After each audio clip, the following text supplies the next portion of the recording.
Muy buenas a Un 10 Puro, nuestro podcast semanal. ¿Qué tal? Soy Alejandro Aranda y yo estoy con Diego Gómez, como siempre. Hola, buenas a todos. Bueno, con ganas de un episodio bastante especial el día de hoy. Sí, porque hoy no es un episodio cualquiera, hoy tenemos a un invitado muy especial y es que tenemos una entrevista a Fernando Gómez Colomer. Para quien no le conozca, es una de las leyendas del Valencia Club de Fútbol. Militó en el equipo Che durante 15 temporadas, entre el 83 y el 98, llegando a ser el capitán en varias campañas y convirtiéndose en el jugador con más partidos oficiales en la historia del club, con 544 encuentros disputados. Y hoy tenemos mucho de lo que hablar con Fernando, porque hablaremos de su trayectoria, de sus historias, su experiencia en Inglaterra también y del estado del club de su vida, el Valencia, que está sumergido en una crisis enorme que puede llevar al equipo incluso a segunda división. ¿Qué tal? ¿Cómo estás, Fernando? Hola, ¿qué tal? Buenas tardes. Muy bien, gracias. Pues si quieres vamos a empezar ya con la entrevista y pues para comenzar vamos a hablar, pues Fernando, tus números y tu legado en el Valencia pues son bastante impresionantes para alguien de nuestra generación que no pudo verte jugar. ¿Cómo describirías tu estilo de juego en el campo como cuando eras jugador y qué crees que te hacía especial como futbolista? A ver, yo era un centrocampista que destacaba más por la técnica a nivel de creación de juego, participaba mucho en el juego del equipo. Cuando teníamos la pelota, pues yo me movía un poco por todas partes tratando de colaborar con los compañeros para una asociación y a partir de ahí pues progresar. Era además un centrocampista ofensivo, que además de creación participaba también a nivel ofensivo, que pisaba mucho el área. Y por lo que comentas, pues sobre todo yo creo que lo que más destacó en mí fue mi faceta goleadora. Conseguí muchos goles, yo he hecho más de 100 goles en primera división, siendo centrocampista ofensivo. Hay que tener en cuenta que nosotros en aquella época pues jugábamos pues, casi siempre un 4-4-2 en rombo. Yo era un poco el que jugaba por delante del centrocampista defensivo, pero siempre tenías que participar en la salida de balón, participar en la creación de juego, porque el otro mediocentro era más defensivo. Entonces, con esa libertad de movimientos, yo, como te digo, trataba de apoyar mucho a mis compañeros, participar mucho, tocar mucho balón, y luego cuando la pelota ya se acercaba en el área, pues al área rival, pues yo siempre tenía que estar, o prácticamente siempre tenía que estar en ese área como posibilidad de remate. Hice muchos goles a lo largo de mi carrera futbolística, también creo que di bastantes. A nivel de asistencias, pues también funcioné bastante bien y eso fue lo que más destacó en mi forma de jugar. Fernando, bueno, ya entrando un poco en tu trayectoria como futbolista, quería que nos explicaras un poco cómo se da tu llegada al Valencia. Vamos a ver, yo jugaba en un colegio de un barrio de Valencia, del barrio de San Marcelino, y el colegio se llamaba Colegio Salgui. Yo estudiaba en los jesuitas, pero al vivir en el barrio de San Marcelino yo jugaba en ese colegio de ese barrio, que era el Colegio Salgui. El Colegio Salgui además se llama Salgui porque los apellidos digamos, del director y de los máximos responsables del colegio eran Salabert Guillot, y entonces por eso se llamaba y se llama Colegio Salgui. Era muy importante. La verdad es que en las categorías de alevines e infantiles, hay que recordar que en la época en la que yo jugaba en esas categorías, la categoría de cadete no existía, eran alevines infantiles y pasabas a juvenil. Era muy importante en Valencia, había adquirido mucho nivel, mucho prestigio, y yo creo que junto a las escuelas de Valencia, Levante, Benimar, Don Bosco, pues el Colegio Salgui se codeaba entre esas escuelas a la hora de obtener resultados y tener buenos futbolistas. Y yo viví allí y me incorporé. Y tras 5 años allí fue Vicente Guillot, un exjugador del Valencia, el que decidió, él trabajaba para la Academia del Valencia y el que decidió que yo, después de acabar mi etapa de infantil, fuese a juveniles a jugar al Valencia. Y cuando llegué a los 15 años a Valencia, primer año de juvenil, el entrenador del juvenil de División de Honor era Óscar Rubén Valdez, otro exjugador histórico del club, extremo izquierda, y Vicente Guillot le dijo: Rubén, llévatelo, llévatelo a la pretemporada. Era primer año de juvenil, 15 años, y yo estaba entrenando con chavales o compañeros de 18. Llévatelo, Rubén. Y ya cuando acabe la pretemporada, haz con él lo que quieras. O te lo quedas o lo bajas al B o lo que tú consideres. Y bueno, y después de hacer la pretemporada, pues tuve la fortuna de quedarme 2 años en División de Honor y el tercer año de juvenil ya hice la pretemporada con el primer equipo, jugué unos partidos, 10 o 12 partidos con el Mestalla, que es el equipo dependiente del primer equipo, y después de esos 12-13 partidos, pues ya debuté oficialmente en Copa del Rey antes, pero en Liga en enero del 84 con el primer equipo del Valencia. Sí, como decías, debutaste ante el Valladolid, si no me equivoco, y apenas un mes después también marcaste tu primer gol contra el Atlético de Madrid en Mestalla. ¿Cómo viviste esos primeros momentos como profesional? Porque eras muy joven, además, en un equipo tan grande como el Valencia. Sí, hay que recordar además que en ese año 83 el Valencia se salva prácticamente de milagro. Tiene un último partido en Mestalla contra el Real Madrid. El Real Madrid se jugaba la Liga y el Valencia ganó 1-0 con el famoso gol de Miguel Tendillo y se salvó de descender a segunda división. Hubo ya una serie de jugadores que dejaron el club, otros que se quedaron, y cuando nosotros nos incorporamos al primer equipo, pues la verdad es que un poco el cómo nos recibieron esos futbolistas más experimentados que ya llevaban más años en el club fue una de las razones por las que nosotros pudimos encajar tan rápido. Bueno, nos adaptamos muy bien, formamos un buen grupete, estuvimos, pues bueno, haciéndolo lo mejor posible con mucho jugador valenciano y mucho jugador joven en la plantilla, un par de temporadas, 3, pero finalmente, bueno, los problemas económicos y la no incorporación de futbolistas de demasiado nivel o de nivel como para estar arriba hicieron que finalmente el club descendiese en el año 86. Lo vivimos, pues bueno, de una manera tremendamente dramática, pero significó, después de un año en segunda, y ese mismo año subimos, y significó un poco la recuperación del club a nivel económico y a nivel deportivo. Hay que tener en cuenta que el aficionado de Valencia es un aficionado que muestra muchísimo apoyo al equipo, tanto cuando va muy bien como cuando va muy mal. Cuando estamos así a mitad tabla hay un poco más de indiferencia, pero cuando está muy bien o cuando está muy mal, la afición responde.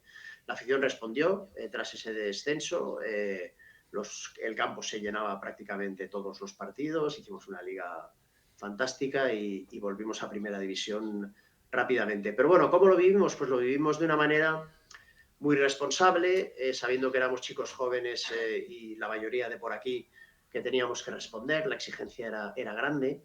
Y no sé, yo creo que quizá esa forma de afrontarlo nos hizo tener el carácter y la personalidad necesaria para adaptarnos rápido, para sentarnos rápidamente en un equipo de primera división y poco a poco, pues bueno, los frutos que fue dando y la cantidad de carreras muy largas que hemos completado casi todos esos futbolistas que entramos tan jóvenes en el primer equipo del Valencia. Sí. Bueno, Fernando, precisamente una de las preguntas iba por ese lado, por el descenso del 86, hablar un poco de esa experiencia. Eso, vives un momento muy bajo en la historia del club, pero también lideras al equipo para resurgir. ¿Qué lecciones sacas de aquel entonces, de aquella época, del mal momento y cómo vuelven a subir?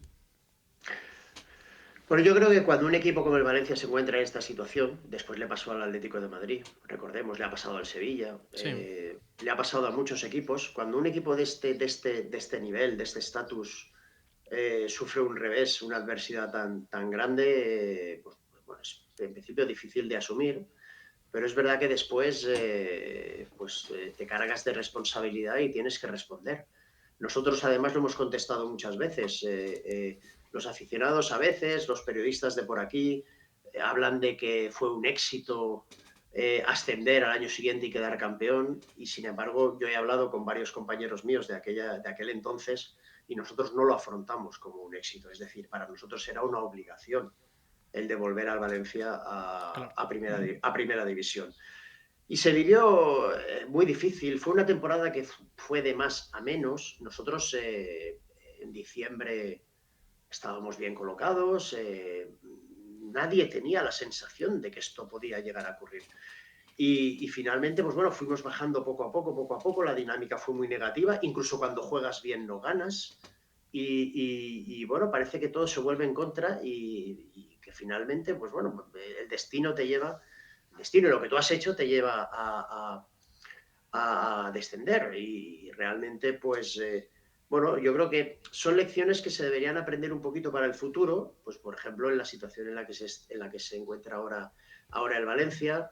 Pues bueno, sabemos que cuando un club tiene problemas económicos y además ahora con la figura del control económico de la liga, el coste plantilla se va reduciendo paulatinamente año tras año. Aquí en Valencia, además, los ejercicios pues se establecen siempre con pérdidas prácticamente todas las temporadas, que se enjugan con venta de los principales jugadores. O sea que la plantilla poco a poco ha ido siendo de menor nivel y de menor coste. Por lo tanto, en algún momento se podía volver a correr el peligro. Claro, la temporada pasada fue tan buena que este año pues pensábamos que iba a ser parecida. No tan buena, lógicamente, pero parecida. Y sin embargo se ha torcido desde el principio. Desde el principio se ha ido muy mal. Y ahora, pues bueno, tenemos la incertidumbre de si se levantará o no. Pero esa es la lección que tendríamos que haber extraído de lo que sucedió en su momento. Pero claro, hace tanto tiempo y es bajo la dirección de otras personas que si fuésemos nosotros mismos podríamos haber aplicado otra fórmula, otra receta, pero al ser personas diferentes, pues aquello no lo vivieron y realmente ahora estamos viviendo una situación dramática, sí. De la actualidad del Valencia, sin duda, luego le daremos bastante coba al tema porque hay de lo que hablar, pero vamos a volver un poco para atrás también y vamos a situarnos en el momento en el que llega Luis Aragonés al Valencia, que estuvisteis cerca de conquistar el mismo año la Liga y la Copa.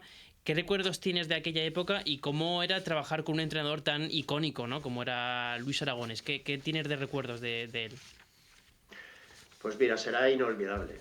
Realmente eh, Luis Aragonés tenía ese conocimiento del mundo del fútbol, ese conocimiento del vestuario, ese conocimiento del jugador que te hace actuar prácticamente siempre con acierto. Eh, una persona que además, como digo, pues conocía muy bien al futbolista, sabía cómo hablarle, que siempre utilizaba la sinceridad, siempre era muy sincero, muy directo. El jugador cuando jugaba tenía claro por qué y cuando no jugaba tenía claro también por qué, sin que prácticamente se lo tuviese que decir. Eh, digamos que todos teníamos la sensación de que sabíamos lo que teníamos que hacer, tanto fuera como dentro del terreno de juego. Él utilizó además un sistema de tres defensas, que en aquella época tampoco era tan normal, tan habitual. Él además hizo que los carrileros fueran los primeros defensores de los laterales del equipo rival cuando recibían la pelota. Por lo tanto, era un sistema de 3-5 defensas, pero no era un sistema defensivo, porque además jugábamos con dos puntas, o Gálvez o Mijatovic y Viola, Gálvez y Viola, o sea que al final siempre jugábamos con dos puntas. Yo además jugaba por detrás, con lo cual el sistema de defensivo tenía poco, pero era un equipo que trabajaba muy bien la presión. Yo recuerdo que además, que ahora se ha puesto muy de moda en los últimos años, el concepto de presión tras pérdida, y él ya nos decía en aquel momento, mira que Luis, no Luis, sino la mayoría de entrenadores tampoco estaban tan preparados a nivel táctico, no nos enseñaban tanto a nivel táctico. Parecía que todos lo teníamos más o menos claro, cómo defender, cómo colocarnos, cómo bascular, cómo presionar. Cada entrenador podía tener su peculiaridad a la hora de hacer determinadas cosas, pero todos teníamos bastante claro lo que teníamos que hacer y Luis nos introdujo el concepto de la presión del más cercano cuando perdíamos la pelota. Y a mí eso me llamó la atención porque ningún entrenador antes nos había hablado de eso, que ahora se ha convertido en lo de la famosa presión tras pérdida. Bien, la experiencia fue increíble porque además yo particularmente gocé de muchísima confianza por parte de Luis Aragonés y me divertí una barbaridad. Sí, semifinales de Copa, subcampeones de Liga. La verdad es que la experiencia con Luis fue inolvidable. También te queríamos preguntar, bueno, eres el futbolista, como ya hemos dicho, el futbolista con más partidos en la historia del Valencia, y tu lealtad durante tantos años con el club te llevó a rechazar ofertas de equipos como el Real Madrid y el Barça, ofertas grandes en el fútbol español. ¿Qué te llevó en aquel momento a rechazar esas ofertas, a decidir quedarte en el Valencia, a seguir en el club? Pues mira, yo siempre quise completar una carrera en un mismo club, en este caso en el de mi ciudad, en mi club, en el Valencia. Siempre pensé en esos jugadores que estaban toda la vida en el mismo club y que debutaban y se retiraban sin jugar en ningún otro equipo.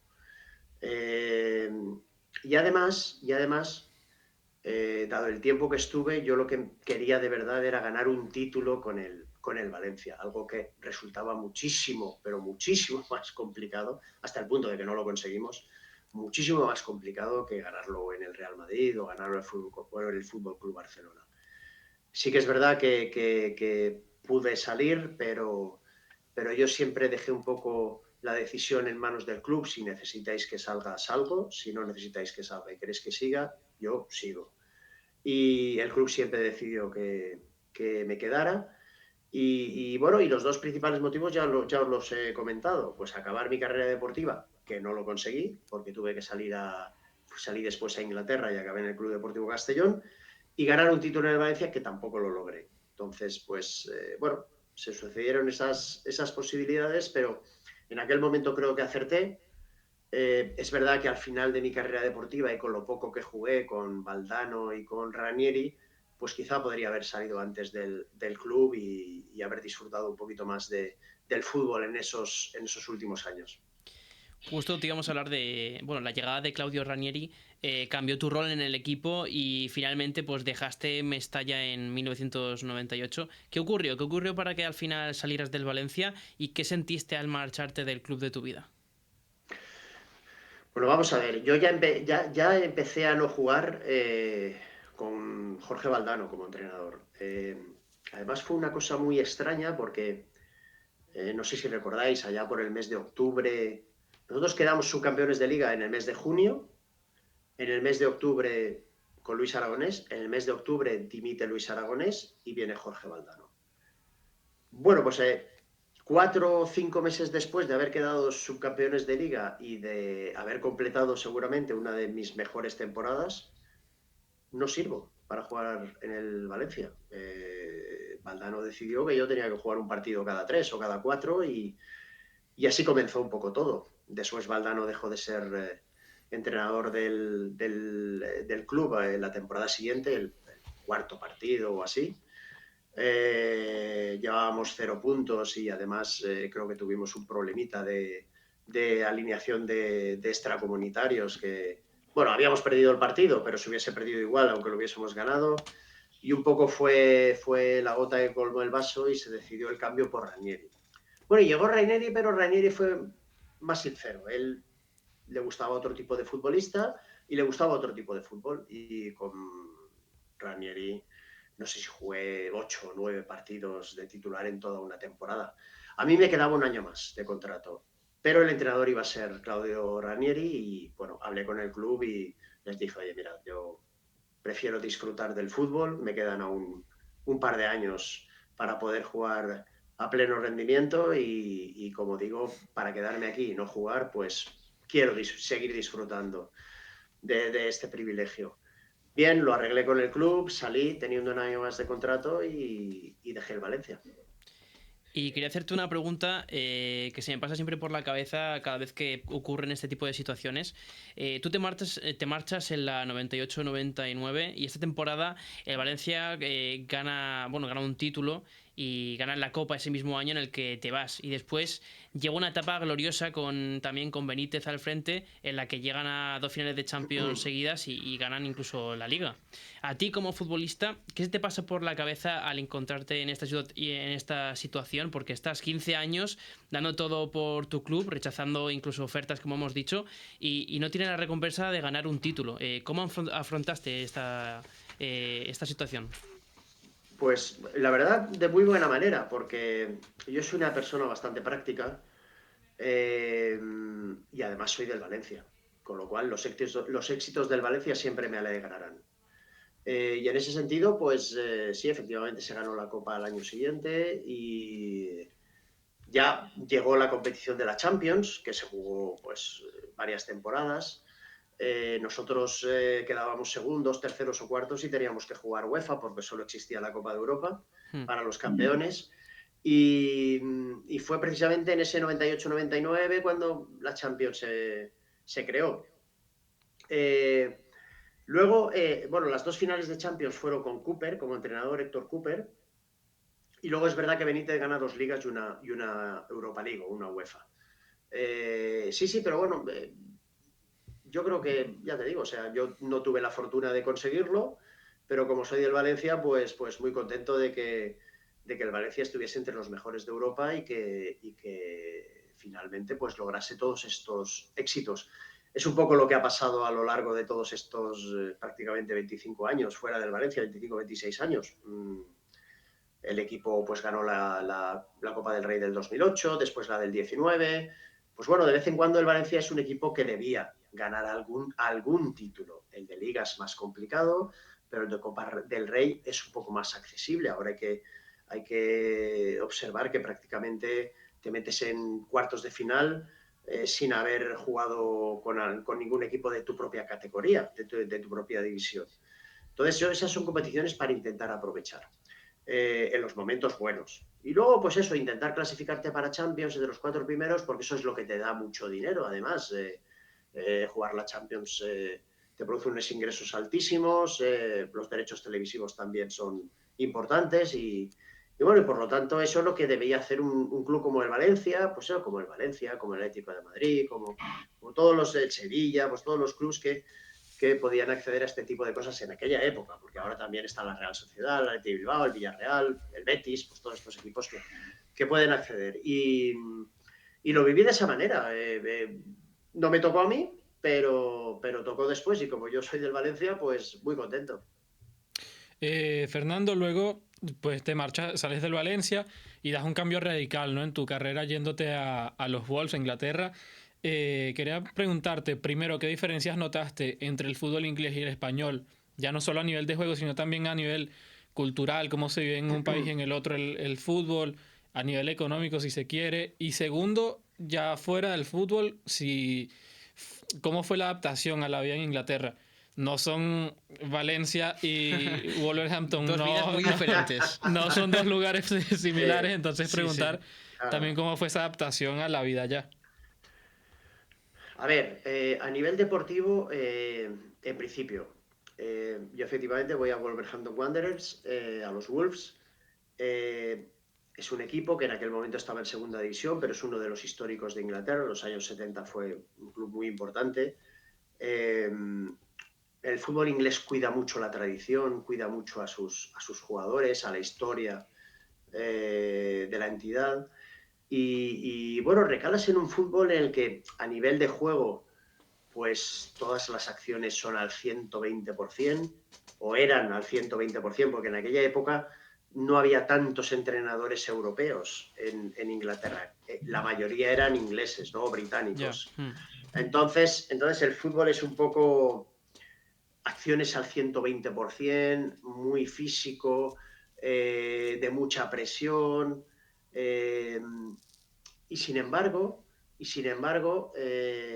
a los aficionados y a los propios compañeros les gustaba tener alrededor jugadores a los que poder dar la pelota no sé, con garantías de éxito, con garantía de éxito. Yo recuerdo que yo jugué con Dean Richards, un jugador que después, un central que jugó en el Tottenham y falleció, lamentablemente falleció por una enfermedad.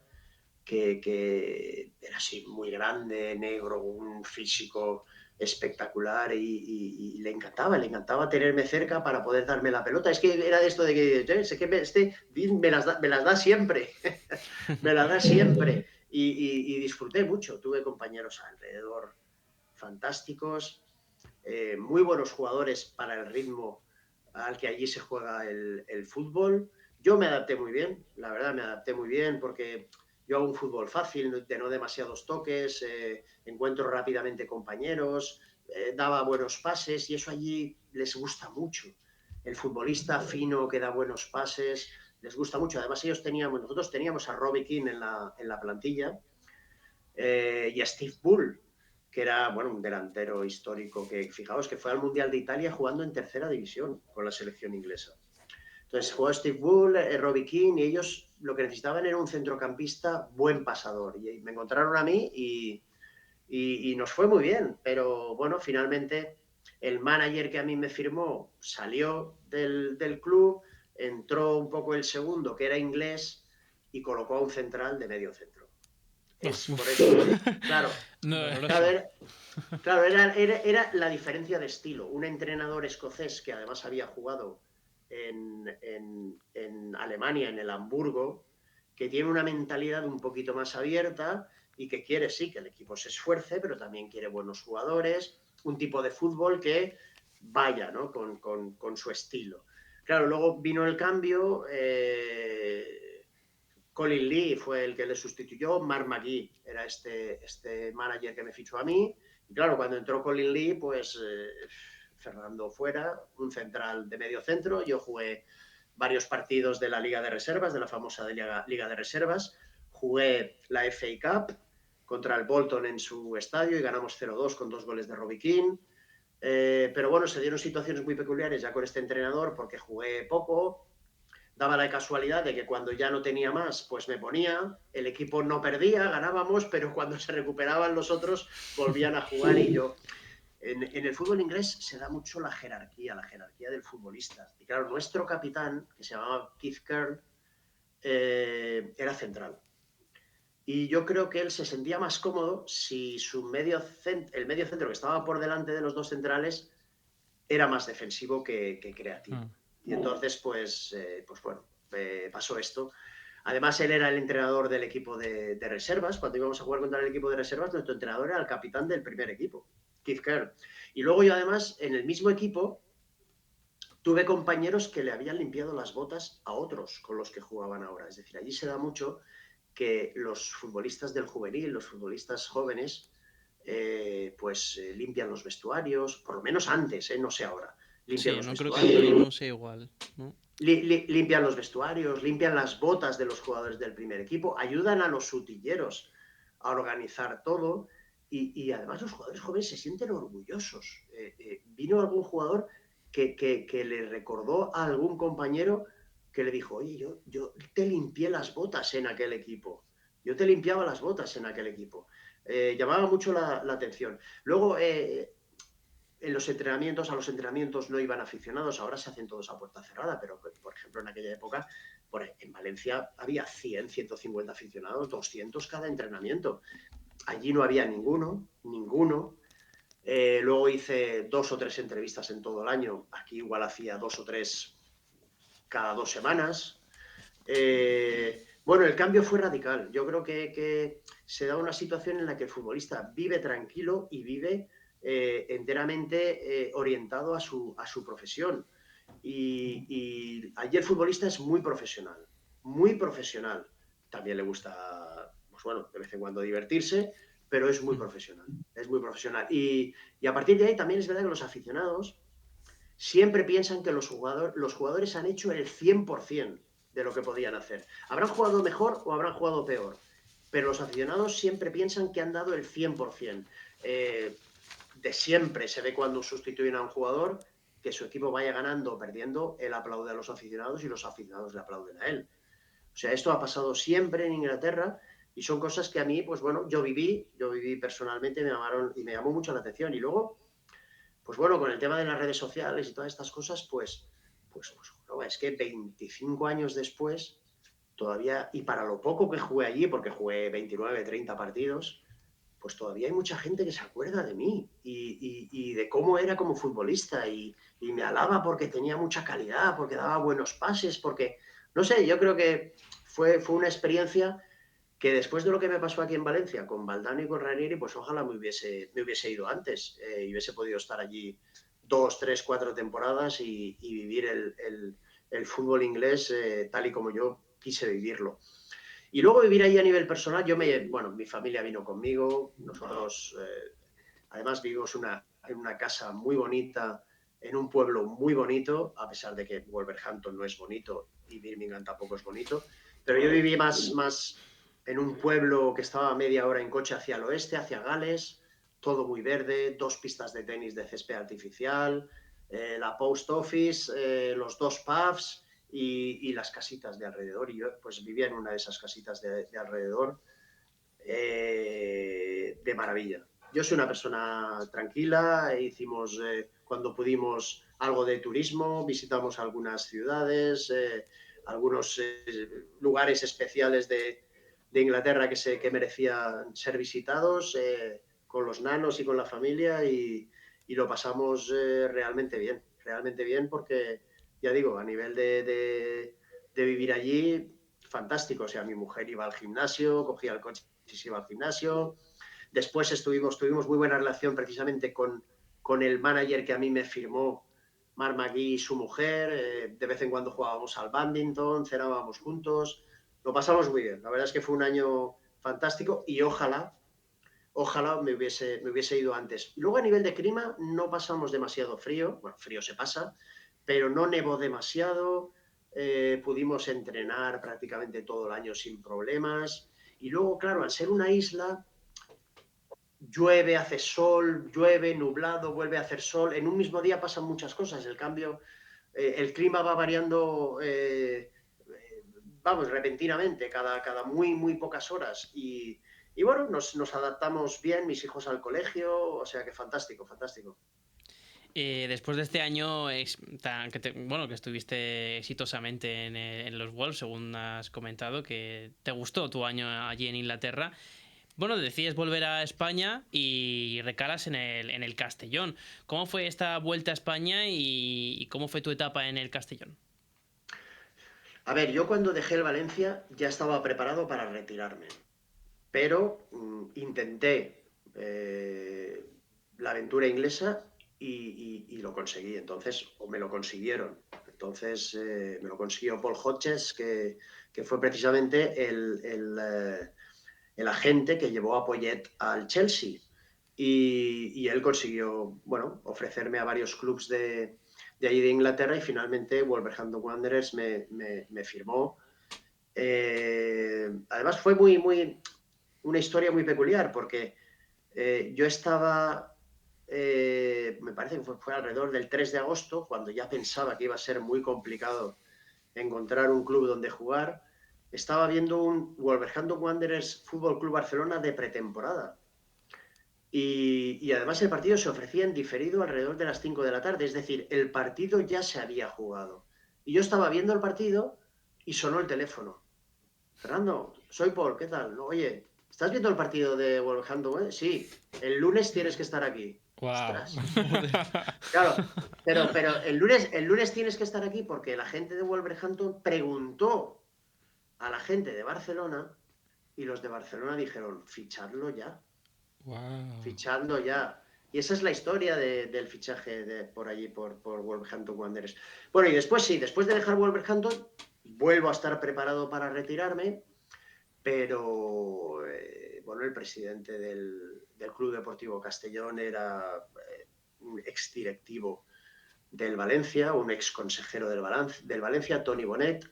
Está allí Quique Hernández de entrenador, estaba Ideas como de secretario técnico, estaba Portolés como de director deportivo. Bueno, y un día me llamaron para hablar. Oye, Fernando, nos gustaría que, si quieres, nos gustaría que vinieses a jugar con nosotros. Oye, pues ya pensando un poco en el futuro, en la vida después de retirado, digo, oye, pues encantado, no me importa que sea segunda B, es fútbol al fin y al cabo. Castalia es un estadio muy bonito para jugar, grande, enorme, buenas dimensiones bueno, aunque en aquella temporada no estuvo en muy buen estado, normalmente está en muy buen estado. Bueno, y para allí fuimos. Me divertí también mucho, pero no pudimos alcanzar el playoff, y aunque ellos me pidieron o me preguntaron si quería seguir un año más, yo ya les dije que ya tenía que dejarlo. Y ya después dejaste tu carrera futbolística y aparte esta trayectoria como futbolista has sido director deportivo, entrenador y hasta político. Sobre todo destaca, bueno, la dirección deportiva del Castellón en 2 ocasiones y la del Valencia. ¿Cómo has vivido esa nueva etapa en el mundo del fútbol, que es apártate un poco del tema futbolístico como futbolista como tal y ir de nuevo a las direcciones deportivas? A ver, os comento.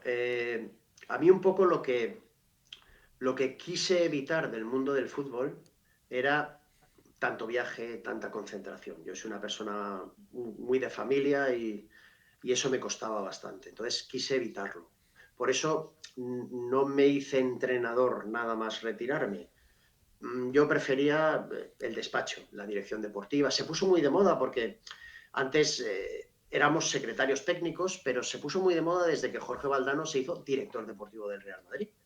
Y claro, yo me preguntaba, ¿un director deportivo? ¿Qué diferencia hay?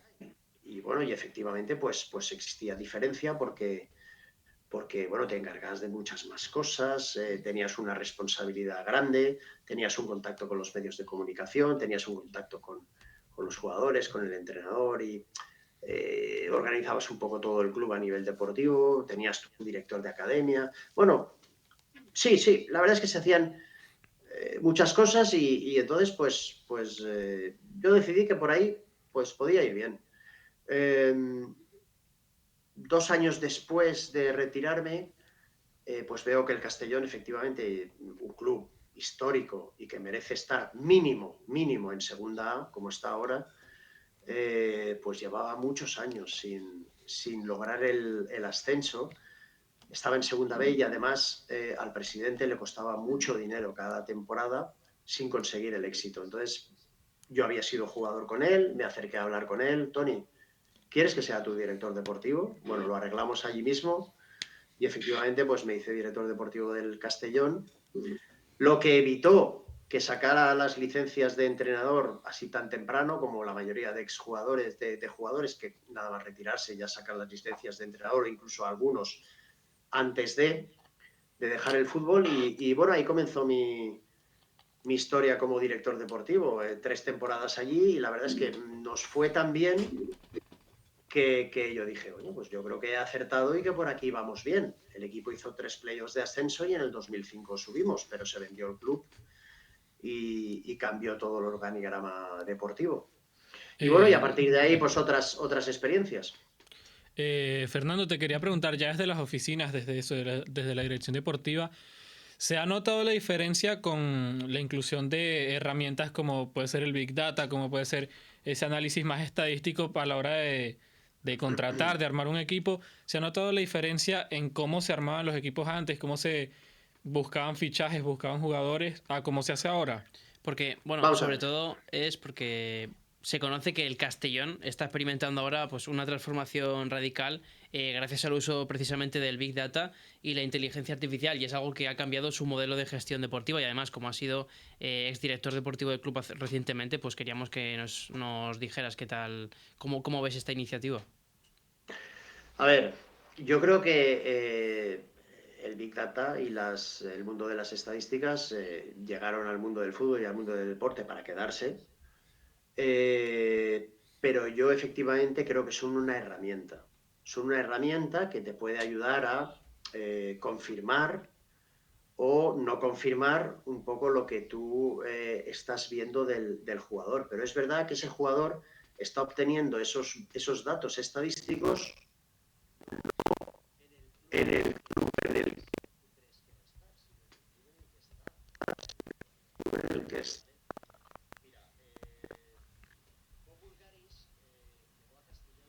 Uh -huh.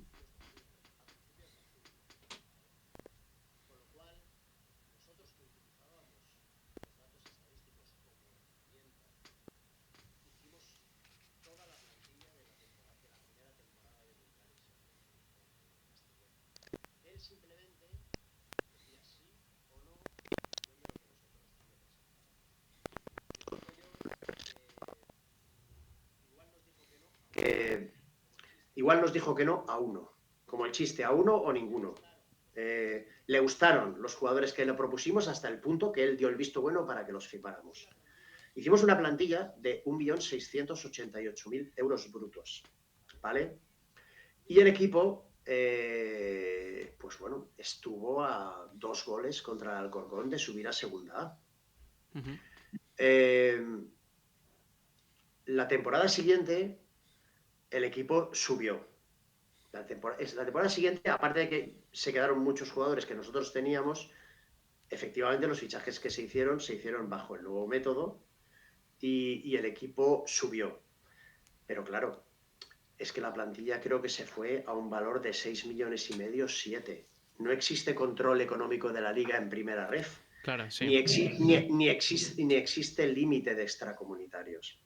Yeah. Por lo tanto, nosotros, sin fichar única y exclusivamente por los datos estadísticos, le hicimos una plantilla a Bob Bulgaris que él aceptó porque también los datos estadísticos que esos jugadores cumplían, a él le satisfacía.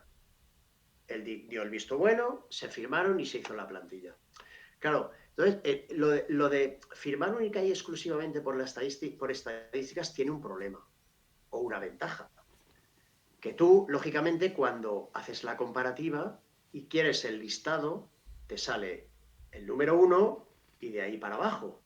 Pero claro, si tienes dinero para firmar al número 1, está muy bien. Pero ¿y si tienes dinero solo para firmar al que hace 12 de la lista? Entonces ya no está tan bien. Ya no está tan bien. Y el Castellón tiene dinero, Bulgaris tiene dinero, y además, si os fijáis, hay una cantidad de jugadores no extracomunitarios, pero una cantidad de jugadores extranjeros enorme.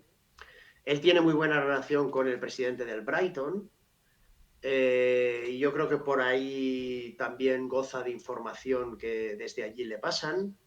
Y al final, pues bueno, está tratando de montar una estructura que en base a esa forma de trabajar le va a dar éxito, pero le va a dar éxito porque tiene dinero. Porque tiene dinero, y entonces como tiene dinero puede elegir a los primeros de la lista o a los que ocupan los primeros lugares de las listas que le salen cuando mira las estadísticas. Pero bueno, yo creo que es una muy buena herramienta para utilizar, pero sigo pensando que la base del éxito debe ser el poder de análisis y de decisión de las personas que son responsables en los respectivos clubs, que están como responsables deportivos de los respectivos clubs.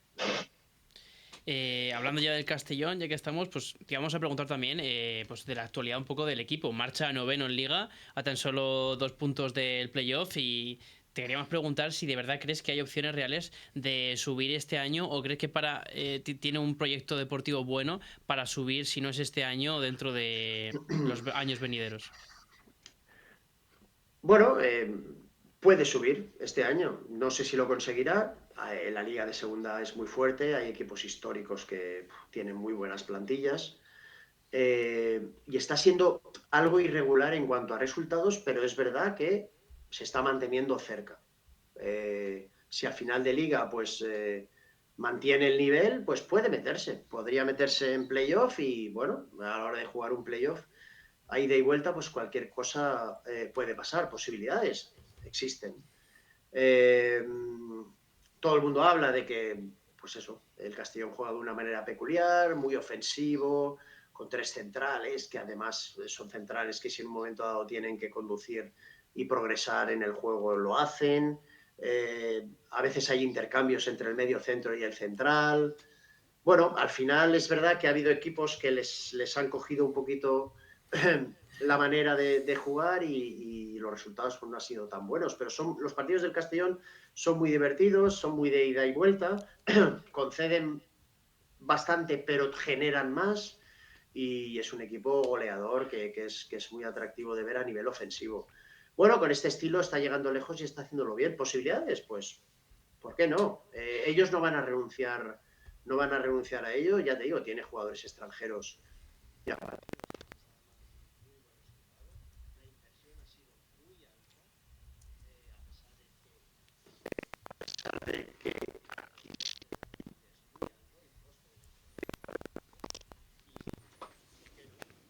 Puede dar resultado, y si no, está seguros que la temporada que viene lo volverá a intentar, y si no, la siguiente lo volverá a intentar. ¿Hasta cuándo? no sabemos hasta cuándo, pero que lo va a intentar todas las temporadas que esté aquí Bulgaris, seguro. Fernando, ya dejando un poco de lado el tema del Castellón, vamos a hablar de la actualidad del Valencia un poco. El Valencia ahora mismo marcha último en la liga, pinta bastante mal la situación, un comienzo de temporada terrible, pero no por eso menos esperable. Creo que ya las últimas temporadas se veía venir esta situación actual. Como tú comentabas, la falta de inversión por parte de la propiedad y distintas cuestiones ha llevado al Valencia hasta esta situación. ¿Qué opinas sobre la actualidad del club? Vamos a ver, el origen es la gestión del máximo accionista. El máximo accionista ha dejado de invertir dinero en el club. ¿A qué te lleva eso? A que cada vez, cada temporada que pasa, tu coste plantilla es más bajo. Y al ser más bajo, confías en una plantilla, vamos a decirlo entre comillas, de algo de menor nivel para conseguir el objetivo. Pero la temporada pasada, esta plantilla con este entrenador quedó novena. Claro, llega el verano, Baraja renueva, seguro que pensando que iba a tener mucho peor plantilla que la que tiene, no se va ninguno de los principales futbolistas de la plantilla, se van algunos que jugaban muy poco con Rubén Baraja, se fichan jugadores del gusto de Rubén Baraja, aconsejados por él a la dirección deportiva, y vienen Rafa Mir, Dani Gómez, Luis Rioja, con lo cual interpreto que tiene una plantilla mejor de lo que esperaba, seguro que mucho más a su gusto, confeccionada mucho más a su gusto, y no sé, con el precedente de lo que fue la temporada anterior. Por lo tanto, el análisis que yo me hago es, a ver, a principio de liga, no ahora, a principio de liga pienso, hombre, yo creo que la plantilla esta no está para quedar noveno, porque fue algo extraordinario, algo magnífico, pero está para quedar en el puesto 13, 14, 15 sin problemas. Veo 4, 5, 6 plantillas que me parecen de menor nivel que la del Valencia. Hay que recordar que el verano pasado, se habló de que Mosquera igual se iba a Inglaterra. Javi Guerra estuvo viajando hacia Madrid para fichar por el Atlético de Madrid. Mamardashvili lo ha fichado el Liverpool. O sea, dices, Hugo Duro hizo 13 goles, traes a Rafa Mir, fichas a Luis Rioja, que te fichaba un jugador de banda. Está claro que la plantilla no es de un nivel alto, pero no es para ir en el puesto 19-20 de la clasificación. No para quedar noveno, pero sí para quedar en el puesto 15. Ahora estamos viendo que nuestra plantilla está en el último puesto de la clasificación. Por lo tanto, hay algo que se ha hecho mal a lo largo de esta liga. Y luego, que a mí, pues me gusta un poco centrarme en el tema deportivo, en los profesionales que trabajan y están en el club, porque es que son los únicos que nos pueden sacar adelante. Son los únicos. O sea, si además estamos esperando un mercado de invierno que sea parecido a otros mercados de invierno o a lo que normalmente está pasando en los mercados de verano, en los últimos mercados de verano, pues creo que todos tenemos muy pocas esperanzas de que se mejore mucho la plantilla. Entonces, vamos a centrarnos en que estos profesionales sean capaces de sacarnos adelante. Pues ahí estamos. De momento nos están haciendo las cosas bien. El equipo, el propio Rubén Baraja lo ha dicho, es que no me da la sensación de que los rivales sean superiores a nosotros. Pues vamos a ver, si no son superiores a nosotros y perdemos, algo estamos haciendo mal. A mí me parece que el equipo no concede demasiadas oportunidades, defiende relativamente bien porque tiene gente joven, gente que se esfuerza, que sabe que presiona bien, quizá menos contundente de lo que debería ser, pero que, bueno, la temporada pasada lo hizo bien a nivel defensivo y este año tampoco lo están haciendo tan mal porque los rivales pues marcan un gol, 2 goles, no mucho más, pero donde tenemos problemas es con la pelota en los pies. Es decir, con la pelota en los pies Si los rivales son peores y nos ganan, es porque tenemos problema con la pelota en los pies. No generamos fútbol, no jugamos en campo contrario, no creamos oportunidades de gol desde nuestra propia posesión. Sí, quizá tras robo y en campo contrario, pero no generado desde nuestra propia posesión. Nos cuesta mucho y nos cuesta mucho hacer gol. Por lo tanto, si es eso en lo que tenemos que mejorar, pues bueno, de momento este cuerpo técnico no lo ha conseguido. El club sigue confiando en ellos, pues oye, es una de las decisiones que se podía tomar. Se podía tomar o cambio o continuidad. Se ha decidido continuidad, pues ojalá Rubén Baraja, su cuerpo técnico y los futbolistas que se tienen que autoexigir y ofrecer más rendimiento del que están ofreciendo, pues entre todos nos saquen de esta situación. Pero ahora mismo aquí existe una incertidumbre total, el pesimismo, vamos, somos presa del pesimismo absolutamente, muchos aficionados piensan que vamos a descender y que va a ser imposible salvar la situación. Yo creo que todavía queda mucho, pero que vamos a tener que mejorar mucho para poder sacarlo adelante. A corto plazo, muy difícil, pero en algún momento hay que empezar a ganar para iniciar la recuperación. Si tú tuvieras ahora mismo en tu poder hacer un cambio, ¿qué es lo que harías para intentar salvar a este Valencia y de que no baje a segunda división? Ya sea cambio de entrenador, cambio de Yo algún jugador o... no, bueno, vamos a ver, la plantilla excepto en dos posiciones, en tres es difícilmente mejorable. Es decir, tener, por ejemplo, Sí. a Mamardashvili y a Gallá, Hmm. pues luego es verdad que tienes a medios centros buenos como Pepelu, como Javi Guerra, como Almeida, pero es una posición mejorable, que tienes un central muy bueno que es Mosquera, pero es una posición mejorable, por lo menos en lo que tienen a su lado. Correia, que me parece muy bueno, se ha lesionado. Y arriba es que los chicos lo dan todo, pero no tienen demasiado gol. Y luego en banda, pues tenemos mucha velocidad, pero no tanto desequilibrio con la pelota en los pies. El equipo necesita controlar más el juego, tener algo más la pelota, jugar más en campo contrario, ya digo, generar más fútbol y ser capaz de crear con esa generación y esa circulación algunas oportunidades más de las que se crean cada partido. Y yo creo que hay que mejorar en eso. Y la pregunta es, ¿Rubén Baraja cree en esa idea? Por lo que he visto hasta ahora, no cree en esa idea. Bueno, si es capaz de mejorar el plan A con el que la temporada pasada obtuvo tan buenos resultados, es decir, si somos un equipo que defiende, presiona, recupera y corre, si eso lo hacemos bien, si eso es capaz de mejorar el plan A, pues bueno, es posible que con el plan A podamos salir adelante, pero creo que el equipo tiene otros problemas más que esos en concreto. Bueno, yo creo que ya con eso, Fernando, sería pues toda la entrevista. Creo que ya es suficiente. Yo, ya antes de acabar, quería hacerte una pregunta que se ha quedado un poco en el tildero y no quería irme sin decírtela.